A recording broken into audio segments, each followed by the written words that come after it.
বিসমিল্লাহির রহমানির রাহিম। আশা করছি সবাই ভালো আছেন। নতুন আর একটা ক্লাস, এবং এই ক্লাসে আমরা চেষ্টা করব নতুন কিছু শেখার, যেটা ডেফিনেটলি আমাদের গবেষণার ক্ষেত্রে ভ্যালু অ্যাড করবে, এবং কিভাবে স্বাধীনভাবে আসলে আমরা একটা রিসার্চ পেপার, গবেষণা প্রবন্ধ লিখতে পারি সেই বিষয়টাও আমার মনে হয় যে আরো ক্লিয়ার হবে। তো শুরুতে একটা গল্প দিয়ে শুরু করি। আমার ইউনিভার্সিটির জুনিয়র জেডিএস ফেলো, সে কিরগিজস্তান থেকে এসেছে, ছেলে। তো সে যখন আহ, একদিন আমার সাথে ওর দেখা হলো, তো ইউনিভার্সিটিতে তখন আমি আসলে থিসিস পেপার নিয়ে খুব কাজ করছিলাম, প্রফেসরের সাথে রেগুলার মিটিং থাকতো। তো সেই ছেলেটাও, কিরগিজস্তানে সেই ছেলেটাও আমার প্রফেসরের আন্ডারে ছিল, কিন্তু ও অনেক বেসিক জিনিসগুলো আসলে বুঝতে পারছিল না, বা ওর কনফিউশন লাগছিল। যেমন ও ভেরিয়েবল বুঝতো না, যে ভেরিয়েবল কি, ডিপেন্ডেন্ট ভেরিয়েবল কি আর ইন্ডিপেন্ডেন্ট ভেরিয়েবল কি। এটা খুবই কনফিউশনে সে পড়ে যেত। তো অনেকের কাছে জিজ্ঞেস করছে, আমার ব্যাচমেট অনেকেই ছিল, তো তারাও এত জটিল ভাবে আসলে ওকে বুঝাচ্ছে, আমি নিজে আসলে খুব অবাক হইলাম। পরে আমার কাছে যখন আসলাম, সিম্পল দুইটা কথাতে ইংরেজিতে ডেফিনেটলি ওকে বললাম, এবং তারপরে সে খুবই হ্যাপি। এবং মজার ব্যাপার হচ্ছে, তারপর থেকে সে তার যত প্রশ্ন আছে সে রিপিটেডলি আমাকেই করতো। তো এই কথাটা কেন বললাম, মূলত আমরা যখন গবেষণা করতে যাই, কিছু বিষয়, কিছু টার্ম আছে যেগুলো আসলে খুবই ইম্পর্টেন্ট।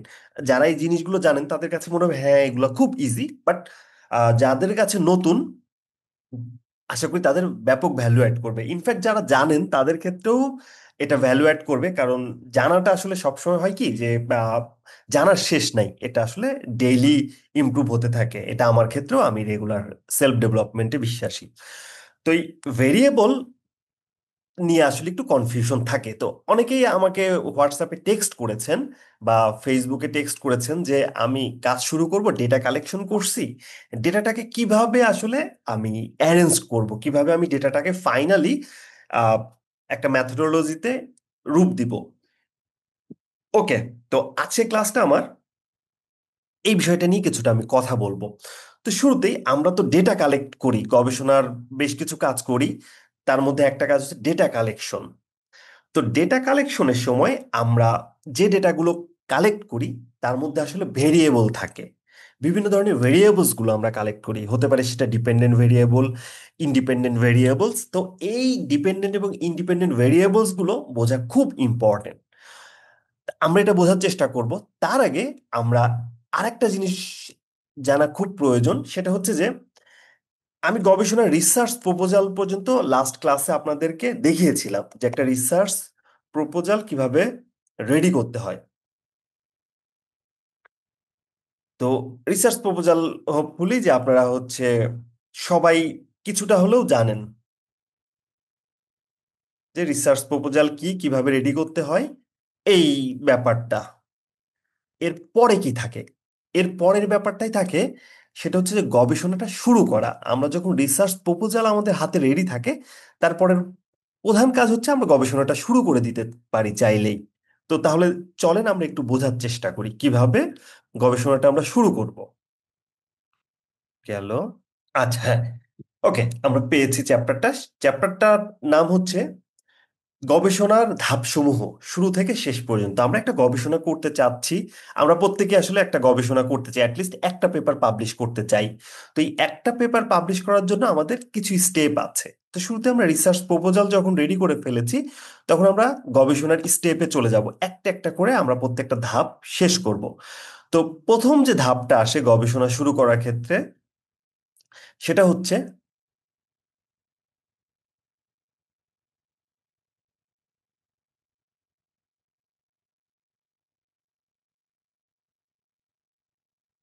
ওকে, তো গবেষণা রিসার্চ প্রপোজাল যখন আমরা রেডি করে ফেলবো, তারপরে আমাদের কাজ যেটা শুরু হয় সেটা হচ্ছে যে গবেষণাটা শুরু করে দেওয়া।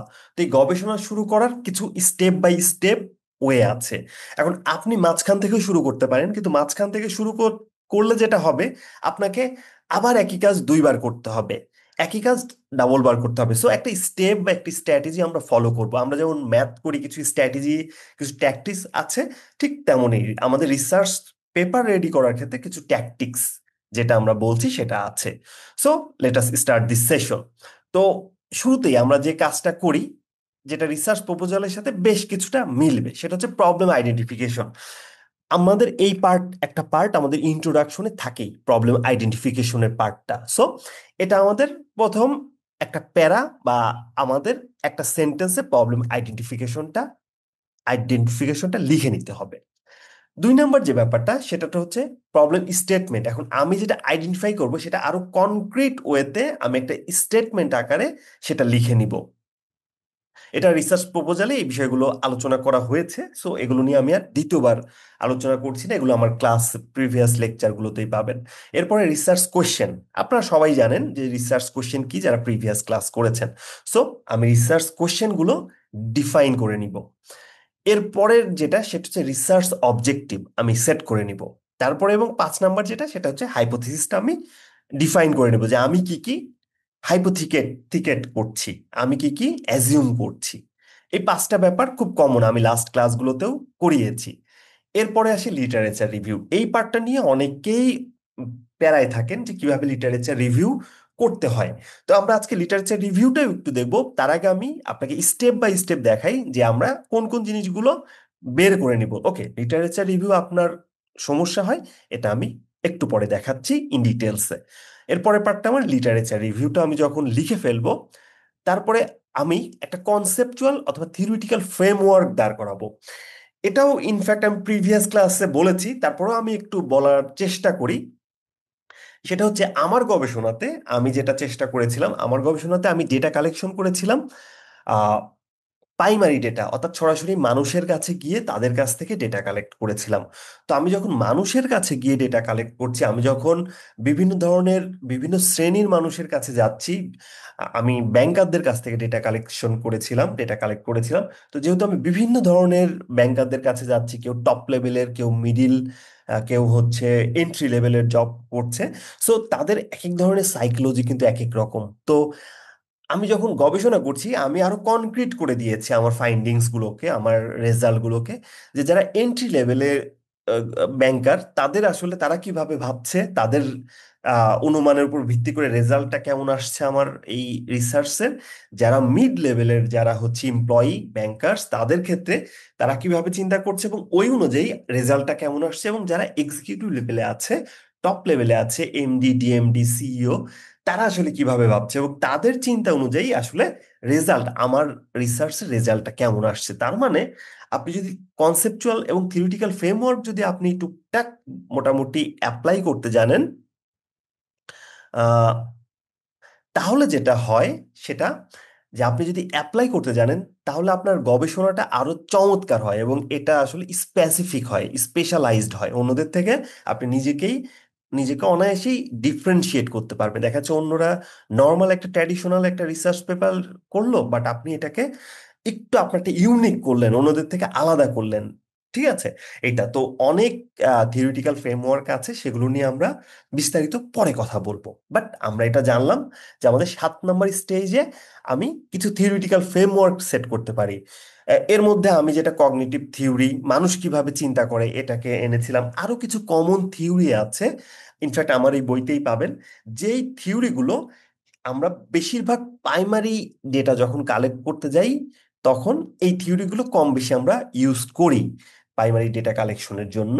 ইনফ্যাক্ট কিছু কিছু ক্ষেত্রে সেকেন্ডারি ডেটা কালেকশনের ক্ষেত্রেও কিছু কমন থিওরি আছে যেগুলো আমরা বারবার ইউজ করি গবেষণার ক্ষেত্রে।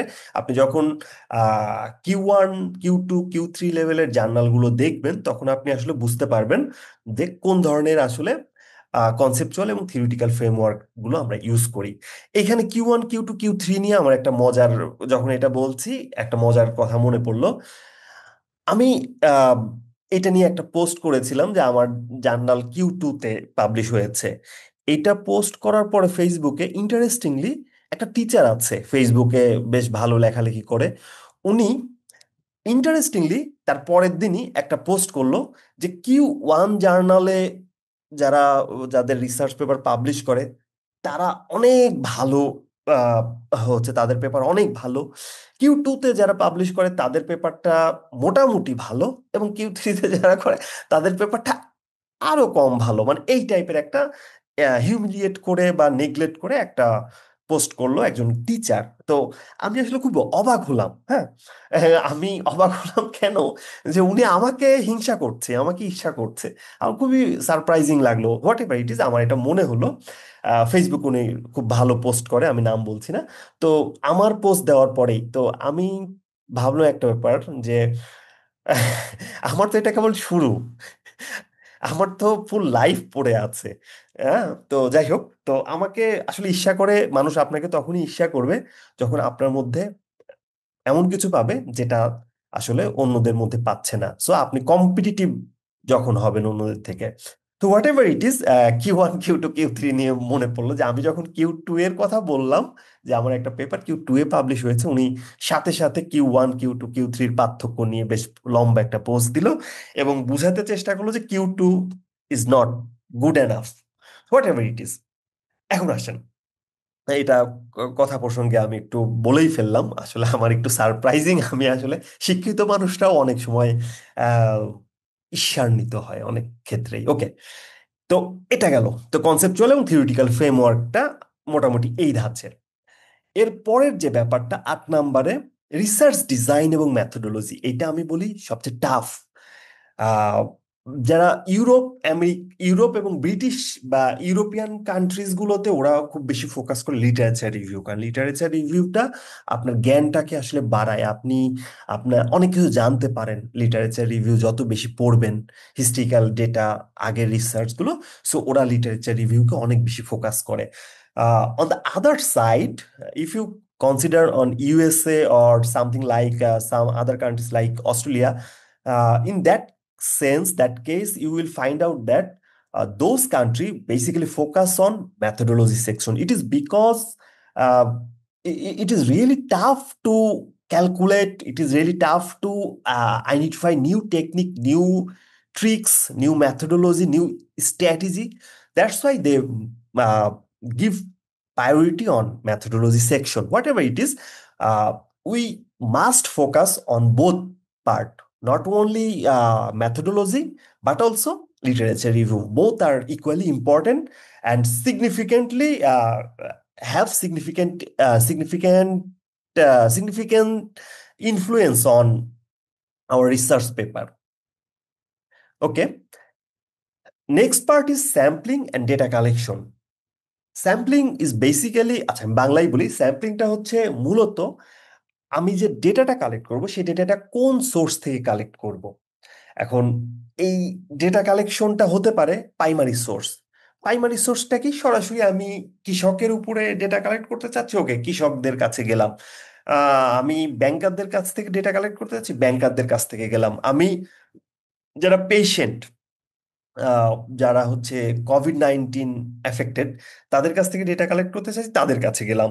সো তাদের কাছ থেকে গিয়ে আমি ডেটা কালেকশন করলাম। তো এই স্যাম্পলিং এবং ডেটা কালেকশনটা হচ্ছে আমার সবচেয়ে চ্যালেঞ্জিং, কারণ একটা ডেটা কালেকশনের জন্য আমার একটা সার্ভে, একটা মোটামুটি সার্ভে একটা শিট লাগে, বা যেটাকে আমি বলছি যে আহ, মোটামুটি একটা আপনার ব্রোশিওর লাগবে, যেখানে আপনার অল ইনফরমেশন আপনি রাখবেন। তারা কি অ্যান্সার করছে, সেই অ্যান্সারের উপর বেস করে আমরা আসলে আমাদের স্যাম্পলিং গুলো বা আমাদের রিসার্চ কন্ডাক্ট করব।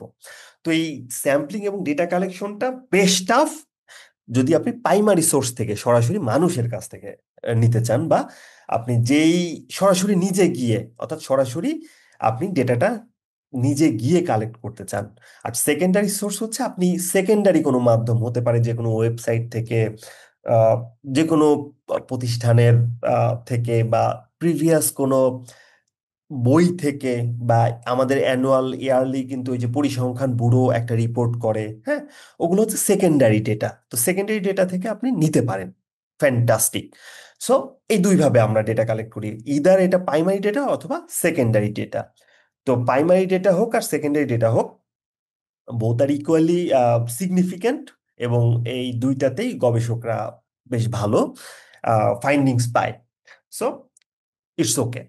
তো আমরা আগে ঠিক করব যে আমরা আসলে কোন সাইট থেকে ডেটা কালেক্ট করব। যদি এটা হয় প্রাইমারি ডেটা, তাহলে আমাদের সরাসরি একটা সার্ভে রেডি করতে হবে, এবং সেই সার্ভেটা আমরা হচ্ছে কোশ্চেনিয়ার সার্ভে, সেই সার্ভেটা অনুযায়ী আমরা হচ্ছে ডেটা কালেক্ট করব। এর পরের যেটা আছে সেটা হচ্ছে যে ডেটা অ্যানালাইসিস। এখন ডেটা কালেক্ট করাটার পরে আপনি ডেটা অ্যানালাইসিস করবেন, এটা খুব সিম্পল একটা ব্যাপার। কিন্তু প্রবলেম যেটা হয়, যেটা আমার হয়েছে ডেটা অ্যানালাইসিসের ক্ষেত্রে, ইনফ্যাক্ট এইটার উপরে আমার একটা দারুণ একটা চ্যাপ্টারই আছে, আমি ওই জায়গায় এক্সপ্লেইন করেছি।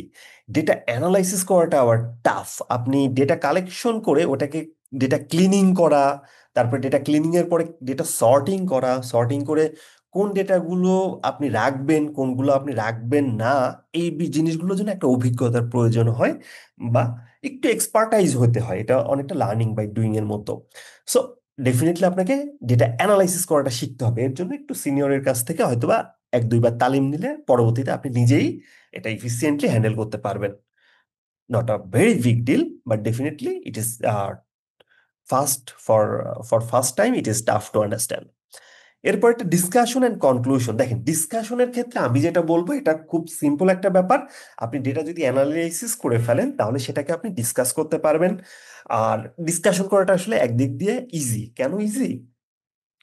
আমরা যখন ডেটা অ্যানালাইসিস করি ওই ডেটাটা বলেই দেয় যে ওই ডেটাটা আসলে কতটুকু রিলায়েবল। হ্যাঁ, এই ডেটাটা রিলায়েবল কিনা এটা জানার জন্য আবার এর সিগনিফিকেন্ট লেভেল থাকে। এখন সিগনিফিকেন্ট লেভেল অনেকেই হয়তোবা জানেন না। আমি তাদেরকে একটু আমার আমার একটা গবেষণা আমি দেখাচ্ছি যে কিভাবে আমরা সিগনিফিকেন্ট লেভেলটাকে ডিফাইন করি।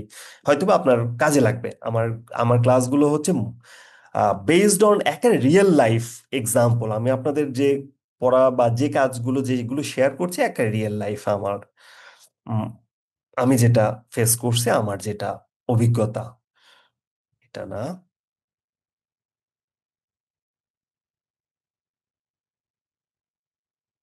ওকে, তো আমার পেপারে যদি যাই, যেটা, এটা না, এই যে এটা পেয়েছি। তো if you focus on this table you will find out that there are okay, you will find out that there are many variables। এগুলো আমরা বলছি ভেরিয়েবলস, হ্যাঁ, dependent variables, independent variables, different sorts of variables, whatever it is we will discuss it later.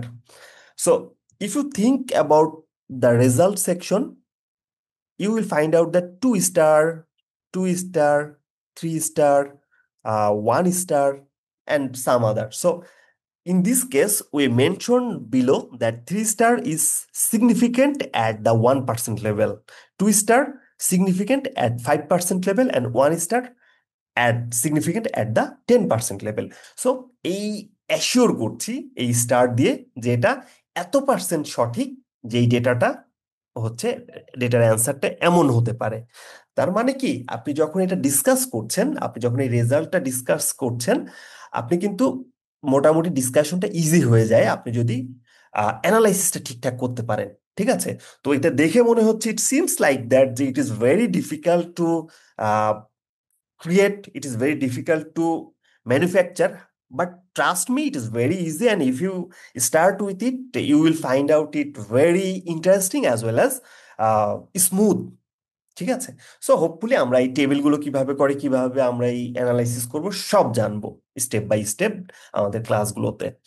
তো আমি real life দেখালাম যে এখানে significant লেভেলটা কেন ইম্পর্টেন্ট, এবং এই সিগনিফিকেন্ট লেভেলের কারণে আমরা খুব ইজিলি এক্সপ্লেইন করতে পারি যে এটা 3 স্টার যেগুলো এগুলো খুবই সিগনিফিকেন্ট, এগুলো হচ্ছে 1% সিগনিফিকেন্ট লেভেল। হ্যাঁ, আর যেগুলো হচ্ছে 2 স্টার এটা হচ্ছে 5% সিগনিফিকেন্ট লেভেল, আর যেটা 10 সেটা হচ্ছে 90% বা 10% সিগনিফিকেন্ট লেভেল, আমরা এইভাবে বলি। এটা নিয়ে আরেকটা বিস্তারিত ক্লাস ইনফ্যাক্ট আমরা পরে নিব। তো এরপরে আসি ডিসকাশন এবং কনক্লুশনের পরে। আচ্ছা, কনক্লুশনে আসলে যেটা থাকে, কনক্লুশনে বেসিক্যালি থাকে হচ্ছে যে আপনি ফাইনালি কি সাজেস্ট করলেন একটা পেপারে থাকে, এবং আপনার এই রিসার্চের লিমিটেশন গুলো কি কি, অর্থাৎ কোন কোন জায়গাগুলোতে আসলে আরো কাজ করার দরকার ছিল কিন্তু আপনি আসলে করতে পারেননি। এবং এটা থাকে যে পলিসি রিকমেন্ডেশন, আপনি হয়তো কিছু পলিসি রিকমেন্ড করতে পারেন। ঠিক আছে? এই তো। এবং 12 নম্বর রিপোর্ট লেখা, প্রকাশ করা, রিপোর্ট রাইটিং, এবং হচ্ছে পাবলিশ, পাবলিশিং। তো এখানে যেটা এই 11টা মোটামুটি আপনি যদি ঠিকঠাক মতো করে আসতে পারেন, 11টা পার্ট, তাহলে আপনার জন্য আসলে পরবর্তী পার্টগুলো আসলে দুধ ভাত। আমি অনেক সময় বলি যে এটা দুধ ভাত হয়ে যায়। হ্যাঁ, তো এই 11টা পার্ট আপনি করতে পারেন কিনা। আমার যারা এখন স্টুডেন্ট, ডিরেক্ট যে স্টুডেন্ট গুলো আছেন, আপনারা যারা ক্লাস করছেন, আমি সবাইকে রিকোয়েস্ট করবো, আপনারা যারা আইএলস এর জন্য পড়ছেন, it's okay, it is very good idea, হ্যাঁ, to prepare for IELTS. But পাশাপাশি আপনি যখন অবসর পান, আপনার ব্রেন স্টর্মিং করবেন, আপনি প্রবলেম আইডেন্টিফিকেশনটা বের করবেন, আপনার যে রিসার্চ টপিকটা যেটা নিয়ে কাজ করতে চাচ্ছেন সেটার প্রবলেম স্টেটমেন্ট বের করবেন, রিসার্চ কোশ্চেন বের করবেন, রিসার্চ অবজেক্টিভ হাইপোথিসিস বের করবেন, এবং লিটারেচার রিভিউ। এরপরে আপনি কনসেপচুয়াল থিওরিটিক্যাল ফ্রেমওয়ার্কে যাবেন। তারপরে আপনি যাবেন হচ্ছে রিসার্চ ডিজাইন এন্ড মেথোডোলজি। এরপরে যাবেন আপনি স্যাম্পলিং এন্ড ডেটা কালেকশন। এরপরে যাবেন ডেটা অ্যানালাইসিস। তারপরে ডিসকাশন এন্ড কনক্লুশনে। এই একটা একটা প্যারা টুকটাক করে আহ, লিখে ফেলার চেষ্টা করবেন। তারপরে আপনি সেটাকে এক্সপান্ড করতে পারেন, এক্সপ্লেইন করতে পারেন, whatever it is you can do. আপনার মোটামুটি রিসার্চ পেপারটা রেডি হয়ে যাবে। আপনি এই 11টা পার্ট শেষ করলে আমি আপনাকে হেল্প করব। তো এখন আসেন, আমি একটা কথা বলেছিলাম আপনাদের, সেটা হচ্ছে আচ্ছা, লিটারেচার রিভিউ নিয়ে একটু দেখাই তার আগে আমি একটা কথা আপনাদের বলেছিলাম। লিটারেচার রিভিউ নিয়ে আমার একটা চ্যাপ্টার আছে খুব চমৎকার। ওকে, এটা আমি বলবো, এই চ্যাপ্টার নিয়ে আমি কথা বলবো, লিটারেচার রিভিউ নিয়ে। এটা হচ্ছে অন্যতম একটা গুরুত্বপূর্ণ। তার আগে আমি আপনাদেরকে বলেছিলাম যে একটা পেপার থেকে দুইটা পেপার লেখা যায় কিনা। এটা নিয়ে অনেকেই খুবই ইন্টারেস্টিং ছিল, কেউ কেউ আবার মাইন্ড করছে, কারণ আমি সবসময় ইউনিক বিষয়গুলো নিয়ে আসলে চিন্তা ভাবনা করার চেষ্টা করি। ট্র্যাডিশনাল সবাই যেটা করে ওইটার বাইরে আসলে কিছু ভ্যালু এডিশন করা যায় কিনা। তো আমার যেটা এক্সপেরিয়েন্স, হ্যাঁ, একটা পেপার থেকে ডেফিনেটলি আপনি কমপক্ষে দুইটা পেপার রেডি করতে পারেন। এখন প্রশ্নটা আসে কিভাবে আপনি এটা রেডি করতে পারেন। এখানে তিনটা ওয়ে আছে, মানে অ্যাটলিস্ট তিনটা আমার মনে হয় ওয়ে আছে। প্রথম যেটা, সেটা হচ্ছে যে আপনার লিটারেচার রিভিউকে বাড়িয়ে, আপনার লিটারেচার রিভিউ, আপনার হয়তো আগের যে রিসার্চটা সেটাতে আপনার লিটারেচার রিভিউটা ছিল হয়তো দুইটা গ্রুপকে কানেক্ট করেছিলেন। যেমন আমার যে গবেষণা প্রবন্ধ ছিল ব্যাংকারদের উপরে ডেটা কালেকশনের, সেই গবেষণা প্রবন্ধে আমি দুইটা গ্রুপে ফর এক্সাম্পল ভাগ করছি। একটা গ্রুপ হচ্ছে যারা এশিয়ার লিটারেচার রিভিউ কি সেটা নিয়েও আসলে আপনাদের তাহলে বলতে হবে, আমি অত ডিটেলসে যাচ্ছি না। লিটারেচার রিভিউ হচ্ছে আপনি প্রিভিয়াস কোন কোন আর্টিকেল পড়েছেন, সেই আর্টিকেলের উপর ভিত্তি করে আপনার কি মনে হয়েছে, তারা কি বলেছে। তো এই লিটারেচার রিভিউয়ে আমি দুই ধরনের গ্রুপের লোকজনকে পেয়েছি যারা রিসার্চ পেপার লিখেছে। মনে করেন এক ধরনের লোক যারা লিখেছে এশিয়ার এগ্রিকালচার নিয়ে, আমি তাদেরকে একটা প্যারায় উল্লেখ করেছি লিটারেচার রিভিউ পার্টে। আর একটা পার্টে যারা আফ্রিকা এবং অন্যান্য দেশগুলো নিয়ে লিটারেচার রিভিউ করেছে, এদেরকে আমি আর একটা পার্টে রেখেছি। এই তো গেল আমার লিটারেচার রিভিউ এর দুইটা পার্ট। আমি সরাসরি এখানে যাচ্ছি, লিটারেচার রিভিউ। এটা আমার ইন্ট্রোডাকশনের সাথেই ছিল, সো হোপফুলি খুব একটা ঝামেলা হবে না।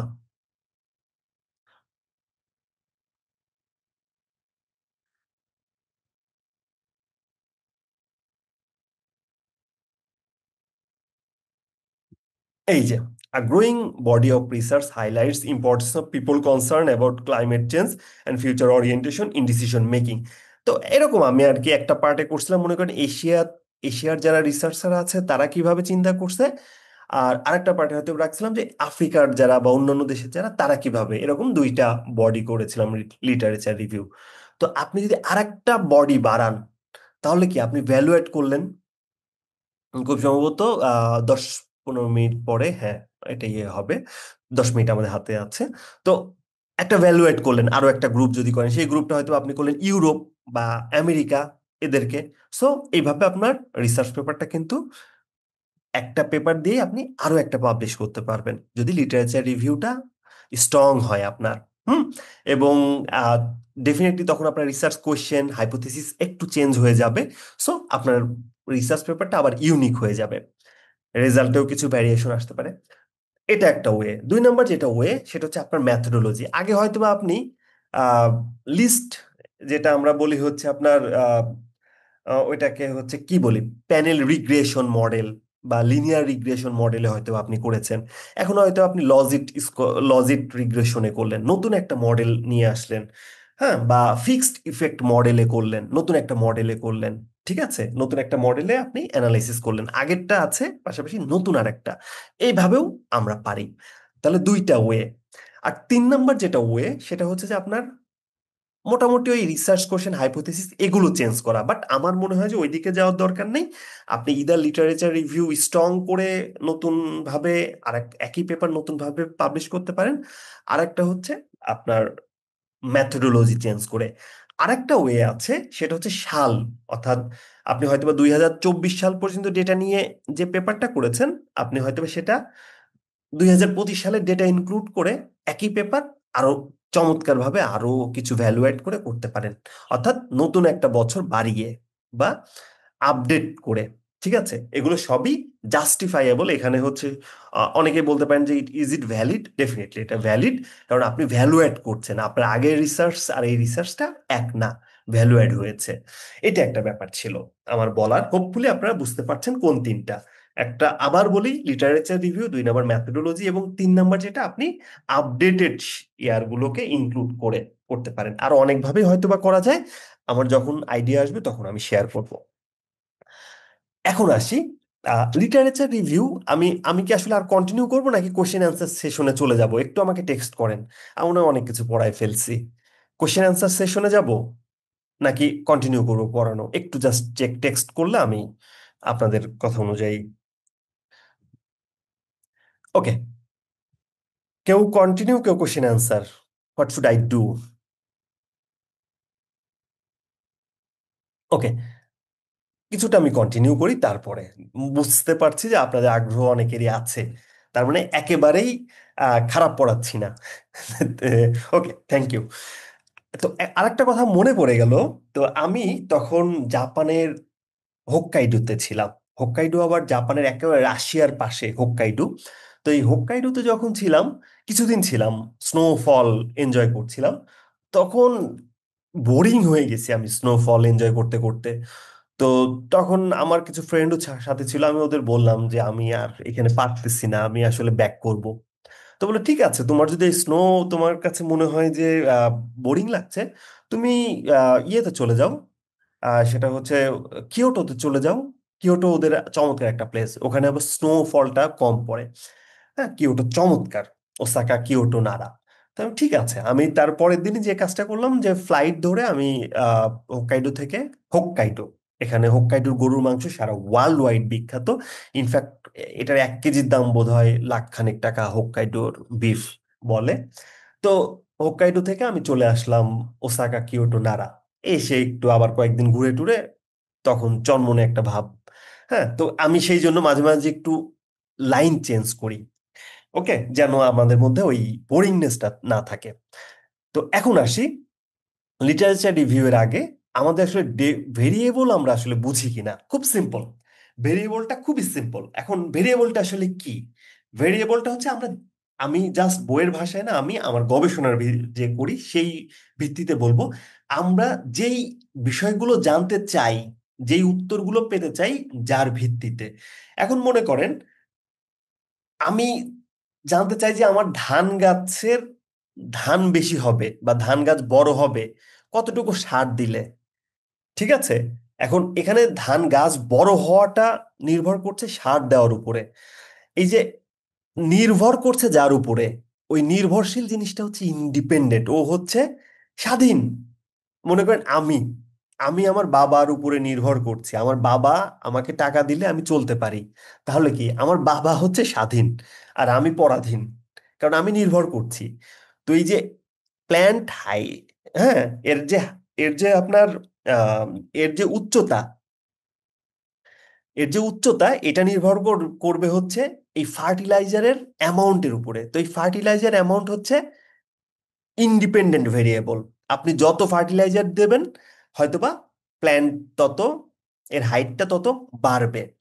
তাহলে এটা ইন্ডিপেন্ডেন্ট, এটা কারো উপরে নির্ভরশীল না। কিন্তু এই প্ল্যান্ট হাইটটা নির্ভর করছে ফার্টিলাইজার দেওয়ার উপরে। সো এটা ডিপেন্ডেন্ট ভেরিয়েবল। হোপফুলি বুঝতে পারছেন যে আমরা একটা গবেষণায় এই ডিপেন্ডেন্ট ভেরিয়েবলটা আসলে মেজার করতে চাই। এটা হচ্ছে আমাদের মূল ম্যাটার অফ ডিসকাশন থাকে যে আসলে ডিপেন্ডেন্ট ভেরিয়েবলটা রেজাল্ট কত হবে, ডিপেন্ডেন্ট ভেরিয়েবলটা কেমন আসবে। গবেষণার মূল বিষয়বস্তুই থাকে হচ্ছে ডিপেন্ডেন্ট ভেরিয়েবলটা আসলে কেমন আসবে। ওকে, সো এটা ডেফিনেটলি আপনার জানা উচিত। আর আরেকটা ব্যাপার বলি, একটা গবেষণায় এখন একটা কোশ্চেন আসে যে কতগুলো ডিপেন্ডেন্ট ইন্ডিপেন্ডেন্ট ভেরিয়েবল থাকে। অ্যান্সার হচ্ছে একাধিক থাকতে পারে, হোয়াট এভার ইট ইজ। আমরা একাধিক ডিপেন্ডেন্ট এবং একাধিক ইন্ডিপেন্ডেন্ট ভেরিয়েবল নিতে পারি। নর্মালি ইন্ডিপেন্ডেন্ট ভেরিয়েবল বেশি থাকে, কারণ আছে, এগুলো আমরা পরে ডিসকাস করব। আর ডিপেন্ডেন্ট ভেরিয়েবল দুই তিনটা আমরা রাখি। এখন কোশ্চেন অ্যান্সার সেশনে চলে যাব, তারপরে আমরা যদি সময় থাকে আসব। খুব দ্রুত কারো কোনো প্রশ্ন থাকলে করতে পারেন, আমি সবাইকেই সুযোগ দিচ্ছি। খুব দ্রুত নাম এবং কোথায় আছেন বলে প্রশ্নটা করেন। স্যার আসসালামু আসসালামু আলাইকুম, স্যার আলাইকুম। ইমন বলছিলাম। জি, স্যার প্রশ্ন স্যার, করেন। আমি বলবো স্যার। হ্যাঁ, প্রশ্ন করেন। স্যার আমার কোশ্চেন ছিল কোশ্চেনের নিয়ে, সেটা হচ্ছে আমরা যদি একটা বা দুটো যে কয়টা কোশ্চেন তৈরি করি সেটা স্যার মানে কিসের ভিত্তিতে তৈরি করব এখানে। গত 3 নাম্বার ক্লাসে খুব সম্ভবত আপনি বলেছিলেন যে যেগুলো প্রুফড মেথড ওখান থেকে আমরা কোশ্চেনের গুলো সিলেক্ট করব, মানে ওই পদ্ধতিতে আমার কোশ্চেনটা তৈরি করতে হবে। আমি জানি না আমি বুঝাইতে পারতেছি কিনা, মানে একটা কোশ্চেনের হচ্ছে কোন একটা মানে কোনো কিছুর ভিত্তিতে তৈরি হয় যে কোনো একটা এটা কোশ্চেন, আপনার মানে এটা এটা সরাসরি সিনিয়রের কাছ থেকে হেল্প নেবেন, কারণ একটা কোশ্চেনিয়ার রেডি করাটা অনেক টাফ। এটার উপরে ভিত্তি করে আপনার গবেষণার পুরো রেজাল্টটা আপনি পাবেন। সো আমি এই একটা ক্লাসেও ইনফ্যাক্ট এটা বলা সম্ভব না, কারণ আমার কোশ্চেনিয়ার রেডি করতে আমার সুপারভাইজার 1 মাস সময় নিয়েছিল। আমাকে মিনিমাম 10 বার কোশ্চেনিয়ার চেঞ্জ করাইছে। সো আমি, is it possible to explain you in class or within 30 minutes? It's really tough. So I will request you to consult with your senior or someone who knows more about it. হ্যাঁ, এক class এটা হবে না, আমার আরো কিছু সময় লাগবে। জি স্যার। ঠিক আছে, থ্যাংক ইউ আর স্যার, কারো কোনো থ্যাংক ইউ। কোনো কোশ্চেন আছে? জি। ভাইয়া এখন ক্লিয়ার শোনা যাচ্ছে? হ্যাঁ, আপনি আবার পরিচয় দিয়ে শুরু করেন। জি। আমি লাবিব ইসলাম লিওন বলতেছিলাম, ব্র্যাক ইউনিভার্সিটি থেকে এমবিএ কমপ্লিট করে বর্তমানে জব করতেছি সাপ্লাই চেইন ম্যানেজমেন্টে। জি, এবং আমার হচ্ছে রিসার্চ ফোকাসটাও এই সেক্টরেই আমি করতেছি। আর সেক্ষেত্রে আমি হচ্ছে যেটা বর্তমানে কন্টিনিউ করতেছি আমার রিসার্চটা, সেখানে আমি শুধু প্রফেশনাল থেকে ডেটা নিচ্ছি, কিন্তু আমি হচ্ছে সাপ্লায়ার বা মানে ইউজার এদের থেকে নিচ্ছি না। তো সেক্ষেত্রে আমি কি শুধু একজন থেকে ডেটা নিয়ে কাজ করতে পারি বা পারবো, এক্ষেত্রে কোনো ডিফিকাল্টিস আছে কিনা, এটা একটু আপনি কাইন্ডলি শেয়ার করবেন? কোনো সমস্যা নাই, আপনি এটা করেন। বাট আপনি প্রফেশনালসদের কিছু ক্লাসিফিকেশন করবেন। আপনি যখন সার্ভেটা করবেন, ওনাদের এডুকেশনাল ব্যাকগ্রাউন্ড নেবেন। দেখবেন যে কোন ব্যাকগ্রাউন্ডের কারা কোন লেভেলের, হয়তো বা দুইভাবে হতে পারে। একটা হচ্ছে যে এডুকেশনাল ব্যাকগ্রাউন্ড, সেটা হচ্ছে হয়তো বা হতে পারে সায়েন্সের, তারপরে হতে পারে হয়তো ইঞ্জিনিয়ারিং, এরকম মানে আপনি ক্লাসিফাই করতে পারেন একটা। আর আরেকটা হচ্ছে যেটা, যে তাদের হচ্ছে কেউ হয়তো মাস্টার্স করছে, কেউ হয়তো পোস্ট ডক করছে। এইভাবেও আপনি ক্লাসিফাই করার জন্য আলাদা আলাদা করতে পারেন তাদের এডুকেশনাল ব্যাকগ্রাউন্ড। আরো কিছু ব্যাকগ্রাউন্ড হচ্ছে নিয়ে নিয়ে এইভাবে আলাদা আলাদা করবেন, আপনার ভেরিয়েবল বাড়বে। আর আপনি যেটা বললেন প্রশ্নটা, যে শুধু প্রফেশনালসদের নিয়েছেন, আপনি সাপ্লায়ার বা অন্য কাউকে ইনভলভ করেনি, ইটস ওকে। এইটা আপনার লিমিটেশন, আপনার গবেষণা এটা লিমিটেশন। এটা আপনি আপনার কনক্লুশনে ডেফিনেটলি এটা ডিফাইন করে দেবেন যে এটা আপনার লিমিটেশন ছিল। সো পরবর্তী রিসার্চগুলো এই লিমিটেশনটা কাভার করতে পারবে। এই জায়গাটা গ্যাপ থাকবে আছে আপনার রিসার্চের, বুঝতে পারছেন? আপনার এই গ্যাপটা ধরেই অন্য কেউ হয়তো বা আরেকটা রিসার্চ করতে পারবে, বা আপনি হয়তো আপনার পরবর্তী রিসার্চে সাপ্লায়ারদেরকে ইনক্লুড করলেন, সেটা একই ডেটায় নতুন আরেকটা রিসার্চ হতে পারে। Is it clear? সালাম থ্যাংক ইউ আলাইকুম ভাইয়া, স্যার। থ্যাংক ইউ, বুঝতে পারছি।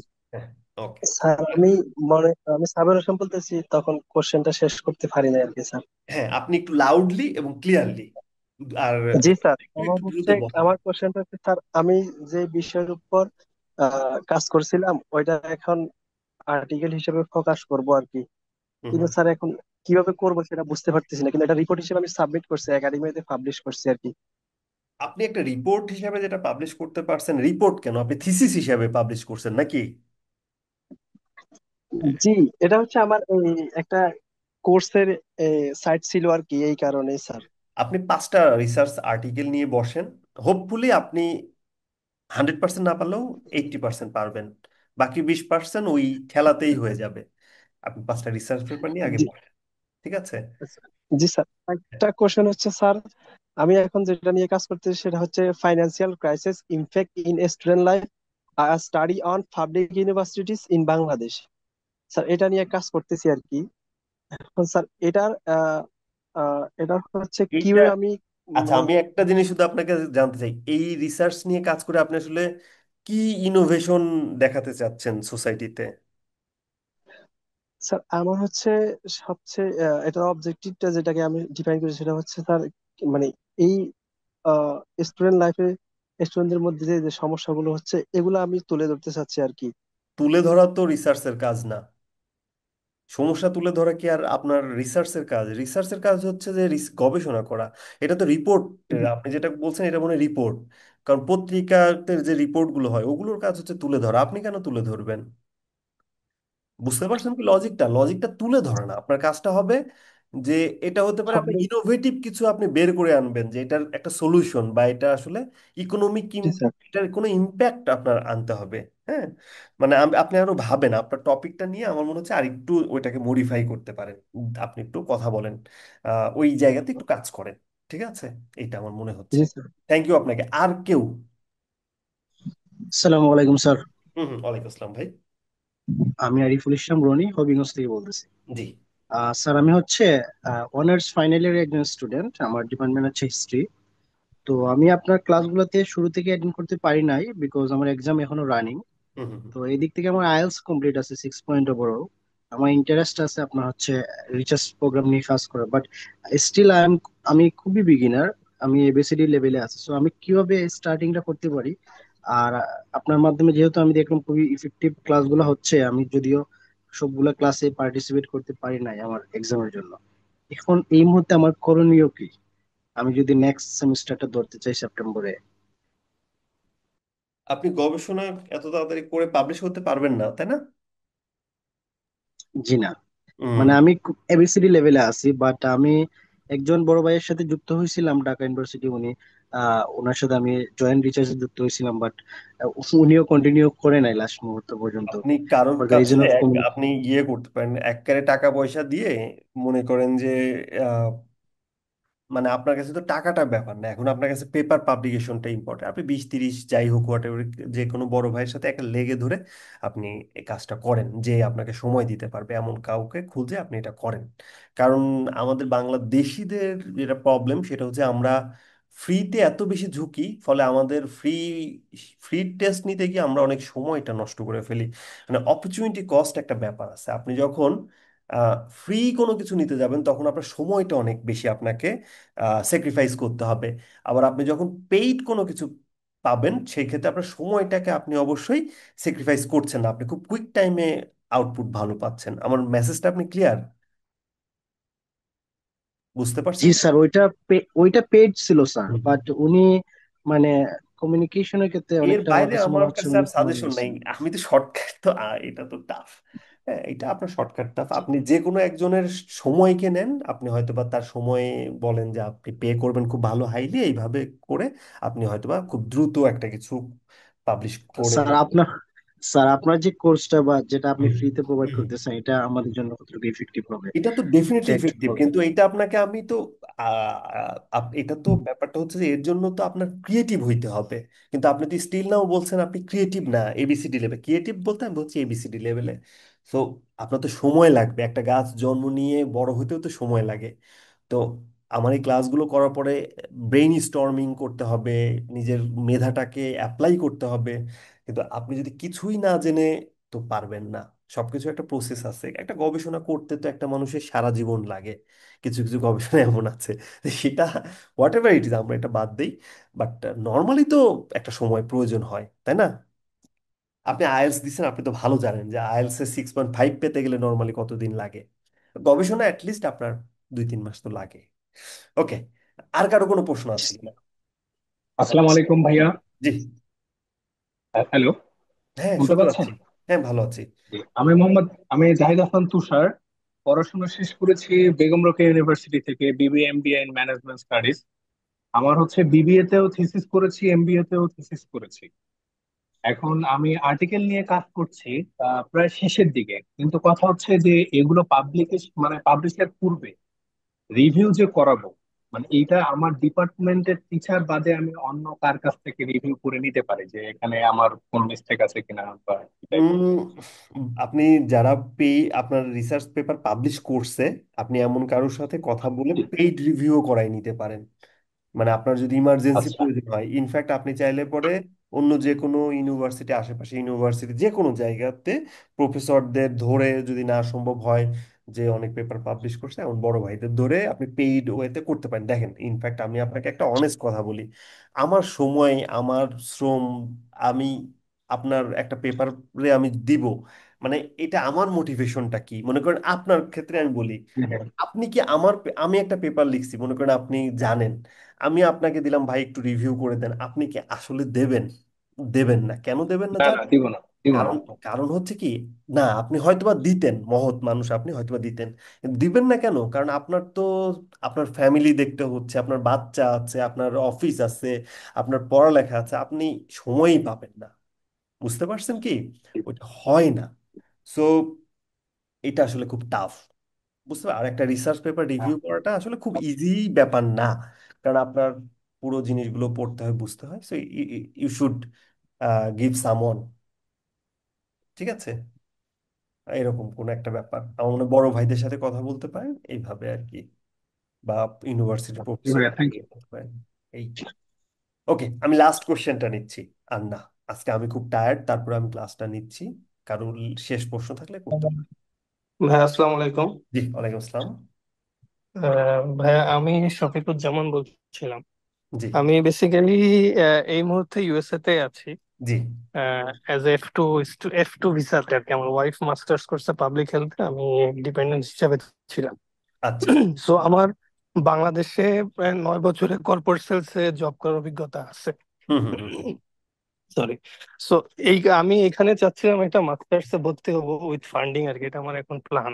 হুম হুম হুম হুম হুম তো আমি রিসেন্টলি আপনার ভিডিওগুলো দেখতে একটু লেটে দেখে ফেলছি আর কি। আমি হুম হুম হুম। ঘাটাঘাটি করতেছিলাম, পরে আপনার ইউটিউবের রেকর্ডিং ভিডিওগুলো দেখছি, বাট আপনাদের ক্লাস এভাবে লাইভ হয় আমি এটা আসলে জানতাম না। মানে পরে আজকে আমি গ্রুপে অ্যাড হয়েছি আর কি। আচ্ছা আচ্ছা আচ্ছা তো আমি লাকি, নিজেকে লাকি মনে করতেছি যে লিস্ট হলেও পাইছি আপনাকে। আচ্ছা তো আচ্ছা। আমি যেটা করছি, আমি একটা রিসার্চ টপিক সিলেক্ট করছি যেটা আমার কর্পোরেট জব গুলাতে আমার, যেটা আমি আসলে ফেস করছি সেটাকে বলবো আমি টপিকটা। হ্যাঁ হ্যাঁ, বলেন। আচ্ছা, আমার টপিকটা ছিল হচ্ছে digital transformation and CRM as a strategic tools for B to B sales growth, a case study of Asian Paints Bangladesh.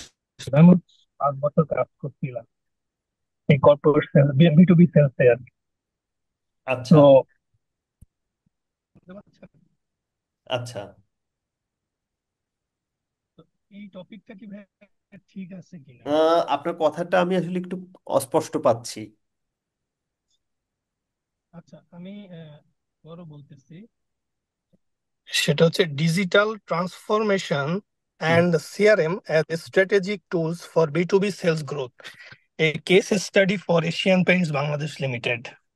ওকে, আপনি একটা নিশে যাচ্ছেন, এশিয়ান পেইন্টস বাংলাদেশ লিমিটেডের। যেখানে আমি লাস্ট 5 বছর কাজ করছি, গুড এবং আমি টপিক। যখন ওখান থেকে বেরিয়ে আসি গুড ওই টপিক। সময়টায় আমি আসলে সিআরএম ডেভেলপমেন্টের কাজটা আমি শুরু করছিলাম, আমরা গ্রুপটা মিলে। পরে আস্তে আমি যখন চলে আসি তারপরে বাকিরা ওটা ওই লিড গুলো ইনপুট বা এইগুলা নিয়ে কাজ করতেছে এখন ভাস্ট ভাবে। এখন ওরা টোটালি সিআরএম এর উপরে কাস্টমার সার্ভিস দিচ্ছে, ডাটা ডাটা ইনপুট হয়ে গেছে সব। বাট আমি যখন আসছিলাম, 2021-এ আমি যখন চাকরি ছেড়ে আসছি তখন আমরা কাজ শুরু করছিলাম। ওই কারণে আমার মাথার মধ্যে আইডিয়া আসলো যে আসলে আগের যে ট্রান্সফরমেশনটা ছিল, যেটা সাপোজ আমরা অ্যানালগ ভাবে কাজ করতাম, যেটা ডিজিটাল ট্রান্সফরমেশন হয়েছে, তারপরে এশিয়ান পেইন্টস এর অ্যাকচুয়ালি কি অবস্থা। এই জিনিসটা আমার মানে আমি টপিকটা চুজ করেছি, এটা কি ঠিক আছে কিনা? টপিক ঠিক আছে আপনার। এইটা হচ্ছে কোয়ালিটেটিভ ডেটা নিয়ে আপনার কাজ করতে হবে, তাই না? জি জি জি জি, কোয়ালিটেটিভ কিছু কোয়ান্টিটেটিভ থাকবে, মানে মিক্স আর কি। মিক্সড। আচ্ছা, বেস্ট অফ লাক, এটা ভালো টপিক, ভালো। আহ, আপনি ট্রাই করতে পারেন। ট্রাই করতে আচ্ছা পারেন, হোপফুলি আচ্ছা, টপিকটা এই ভালো। ক্ষেত্রে ভাই আমি যখন গুগল স্কলারে হ্যাঁ হ্যাঁ। রিলেটেড ইয়ে দিয়ে সার্চ দিলাম, রিলেটেড টপিক দিয়ে, আমার কাছে খুব বেশি পেপার আসেনি। না, পেপার তো আপনি খুব বেশি পাবেন না, কারণ আপনি তো খুব ওইভাবে আসলে আপনার পেপার খুব বেশি পাবেন না। আচ্ছা, সেই ক্ষেত্রে ভাই আপনার সাজেশনটা কি? আমি কি কোনোভাবে কিছু চেঞ্জ করতে পারি এর মধ্যে? মানে আমি জাস্ট শুরু করছি, আমিও এবিসি জাস্ট, এটা আমার আর কি টার্গেট যে আমি নেক্সট ফলে আর কি এখানে, মানে আমার হাতে 8 মাস সময় আছে, 8-9 মাস বা 1 বছর, এটা আমার টার্গেটে। নেক্সট ফলে যদি আমি কিছু করতে পারি তাহলে আমার জন্য বেটার হবে, আমি অন্তত একটা অনেস্ট পেপার পাবলিশ হলেও আচ্ছা, আমি অনেস্টলি বলতেছি, জি জি বলেন। অনেস্টলি বলতেছি, আপনাদের প্রশ্নগুলো শুনে মানে আমার এখনকার ফিলিংস যে আমার চাকরি ছেড়ে দিয়ে আমার মনে হয় এই আপনাদের হচ্ছে শেখাতে পারলে ভালো হইতো। আমি যদি মনে করেন মানে অনেস্টলি বলতেছি যে আমি আপনারা জি যে জি যেগুলো বলতেছেন এগুলো হচ্ছে অনেকটা আমার কাছে অনেক ইজি ব্যাপার। আমি আসলে এটা 7 দিন বা 10 দিন বা হয়তো বড় জোর 15 দিনে এরকম বের করে ফেলতে পারবো, এবং চমৎকার ইনোভেটিভ অনেক রিপোর্ট বের করতে পারবো। তা আমি আপনার কথা বা আপনাদের প্রশ্নে আমি আসলে নিজেই ভাবতেছি যে চাকরি বাকরি ছেড়ে দিয়ে এটাকেই প্রফেশন হিসেবে নিয়ে নিব কিনা। হ্যাঁ, কারণ ভাই, এটা খুব ভালো হবে, খারাপ না কিন্তু। কারণ কারণ সিরিয়াসলি আমি আপনারা যে প্রশ্নগুলো করতেছেন মানে এই জিনিসগুলো আমার আরো খারাপ লাগছে কেন, কারণ এই জিনিসগুলো আমার জন্য একেবারে দুধ ভাত। সো আমি না হ্যাঁ, পারতেছি আপনাকে ডিরেক্টলি খুব ভালোভাবে হেল্প করতে, বিকজ আমার ওই টাইমটা নাই। আর হুম, আপনি যে এই যে সাফার করতেছেন বা আপনি যে এই যে প্রবলেম ফেস করতেছেন, এইটা আমার খারাপ লাগছে, কারণ এটা তো খুব ইজি জিনিস, এটাতে আসলে প্রবলেম ফেস করার তো কিছু নেই। exactly. বাট আপনাকে আমার একটু হাতে কলমে শেখানোর দরকার ছিল, ওই টাইমটা নাই। হ্যাঁ, so that's the fact, that's the opportunity cost. So I think same suggestion for you, you should find out someone who has enough knowledge regarding research paper publication. But in case of me, at this moment, I have not enough time. But if in the near future, uh, if I feel I am free, then I think I will involve myself in those research paper writing. But sorry to say, এই মুহূর্তে না। হুম, got it. এই মুহূর্তে না, but আমি হয়তো ভবিষ্যতে এটা একটা পেইড কোনো কিছু চালু করেও ফেলতে হ্যাঁ পারি। ভাইয়া, এটা কোনো সমস্যা না। আপনি মেইন কথা হচ্ছে আমার কি, আসলে ফ্রি, আমার আমি কিছু ব্যক্তিগত অভিজ্ঞতা হুম যেটা, ফ্রি আসলে হুম সবসময় ফ্রি ভালো না। আমার এক স্যার বলতো হুম যে হুম। ফ্রিতে কিছু নিও না, তাহলে সেটা না না মনে থাকবে না বা কাজে আসবে না। না, যখন আমি পেইড করে নিবা, তখন সেটা তোমার মাথার মধ্যে ঢুকবে, পরিশ্রম হবে, কিছু দিচ্ছ, মানে প্রত্যেক বোথ ওয়েতেই তোমার জিনিসটা কাজে আসবে আর কি। না, আমি হুম। হয়তো বা কিছু স্টুডেন্ট এরকম কালেক্ট করব যারা বেশ কিছু পাবলিকেশন করছে এবং দে আর রেডি টু সার্ভ ইউ। আমি হয়তো অ্যাটাচ করে দিতে পারি, বা আমি হয়তো বা আচ্ছা আচ্ছা, আপনার সাথে অ্যাটাচ এটা করে দিতে করলে পারি। খুবই উপকার হয়, আমি গ্রুপ 4-এ আছি। ওরকম একটা হয়তো বা ভবিষ্যতে প্ল্যান হয়তো বা থাকতেও পারে যে আপনার এই হ্যাঁ প্রবলেম হ্যাঁ অনুযায়ী আপনাকে একজন আপনার আপনার জন্য যে সুইটেবল এমন কাউকে হয়তো বা খুব শীঘ্রই আমি হ্যাঁ হ্যাঁ। করতেও পারি। হ্যাঁ। বা এমন কি কিছু করা যায় যে আপনি গ্রুপ গ্রুপ করে দিলে, হুম হুম হুম। এটাই যেটা আপনি বলতেছেন আর কি, আমি মনে করেন 5 জন আছি, আমরা মানে কো অথর হিসেবে কাজ করতে চাই, আমরা কাজ শিখে আমরা একটা কাজ সাবমিট করলাম, বা আমাদেরকে একজন করে লিড এটা দিল, এই এরকম আপনি যেটা বললেন। এটা এটা এটা করছি, এটা আমি করছি, বাট এটা আচ্ছা খুব ছোট পরিসরে। বাট আচ্ছা এটা আসলে বৃহৎ পরিসরে খুব টাফ, যেমন প্রত্যেক দিন নতুন স্টুডেন্ট আসছে, নতুন নতুন সমস্যা। সো আচ্ছা আচ্ছা ইটস টাফ। একটা রিসার্চ পেপার আচ্ছা আপনি ফাইনালি পাবলিশ করে পেসে পেসে দেওয়া পর্যন্ত এটা একটা চ্যালেঞ্জিং কাজ। আহ আচ্ছা আচ্ছা। হ্যাঁ, সো ডেফিনেটলি একজন লাগবে আপনার, অনেকটা এটা আপনার। হুম, আমি তো বললাম যে একটা প্রফেসর মাস্টার্স এর জন্য 2 বছর নেয় এখন, শুধু একটা পেপার পাবলিশ করানোর জন্য। একটা পিএইচডির জন্য 3টা পেপার পাবলিশ করতে 5 বছর নেয়, এটা আসলে এমনি এমনি নেয় না। ডেফিনেটলি হুম, মেনি রিজনস।